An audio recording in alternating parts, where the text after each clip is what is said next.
Hi, I'm Ryan, and my life is average. So you may or may not know that I'm a huge fan of Taylor Swift, but lately I've been kind of seeing what a lot of people have been telling me. She has been dating a lot of people lately, and obviously this last month or so she has been with Harry Styles from One Direction, and that didn't work, just like a lot of her old relationships. And I'm kind of starting to realize that Taylor Swift, she can get down. In the last couple years, Taylor Swift has had more exes than I've had friends, okay? And I've spent 8 months of my life on Facebook requesting people, and only 11 have accepted. And she has like 12 or 13 ex-boyfriends. She has more ex-boyfriends than I have friends.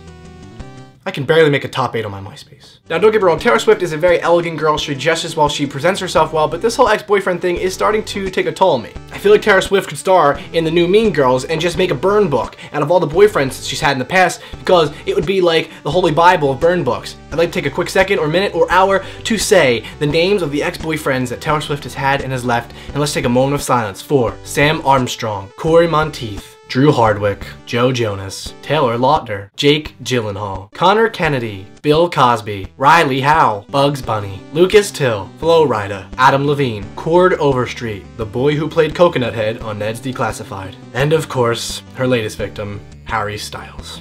Now, a lot of people didn't like this couple, and it was called Haler. Harry Styles, Taylor, you combine them, Haler, and a lot of people did not like this couple. They thought that Taylor Swift was just using Harry for his fame, and they felt like Harry was being beaten by her and was choked around the neck. And I don't think that's true. I think that's a little overdramatic, but I do think this kind of might have been a little forced relationship, and I'll explain why. My theory is when two musicians get together and they start to date, I feel like they argue cleverly using their own song lyrics, and I just feel like it gets really awkward and out of hand. For example, I feel like there was a fight between Taylor Swift and Harry Styles. Harry Styles orders a pizza. He's like, "Taylor, I got a pizza with anchovies. I know you hate them." Taylor Swift does not like anchovies. She is not about anchovies. They mess up her red lipstick when she eats them. She's not a big fan. So she says, "Harry, I don't like anchovies. So if you order this pizza, we are never, ever, ever ordering a pizza together again, ever."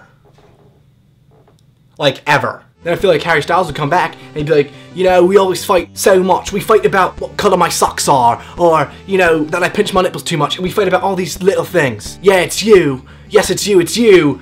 I don't like you. I'm in love with food.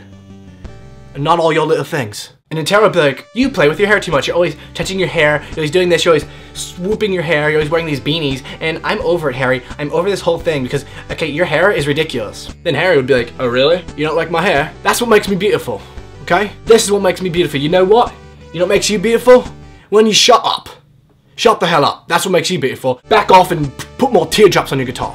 In a way, I do feel bad for Harry because, looking back, Taylor Swift has had more exes than my calculus book did in high school. I could see Taylor Swift and Harry Styles fighting over everything, and I feel like Harry Styles had to break up more fights than a mall cop. Now that Taylor Swift and Harry Styles are broken up, that can only mean one thing, and we all know what that means. That means Taylor Swift is going to write more songs, and I feel like it kind of went like this. "You know, Taylor, I just don't want to be with you anymore, and I'm sorry, we fight too much, I'm over it. I want to go in multiple directions. We've been going in just one direction." That's fine. No, I actually don't even care because, I just wrote a song about you, bitch! What do you mean you wrote a song about me? It's been 11 seconds since we broke up. It's not even possible. Just stop, okay? I'm getting a phone call. Hello? The song's already #1. It's been 11 seconds and the song's already #1. I'm nominated for a Grammy. What's that? Justin Bieber's available.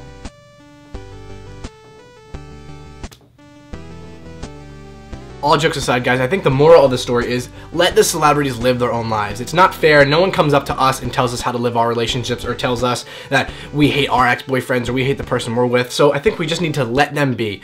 Let them be themselves. Let them at least try to date each other, whether it's for a good reason or a bad. You never know what could come out of it, and you don't know how they're both feeling. So my advice is just relax. Let it happen. And if Taylor Swift does start dating Mickey Mouse, let it happen. Maybe they'll make good songwriting mouse babies. I'll see you next time. Bye. The boy who played Coconut Head on Ned's Declassified.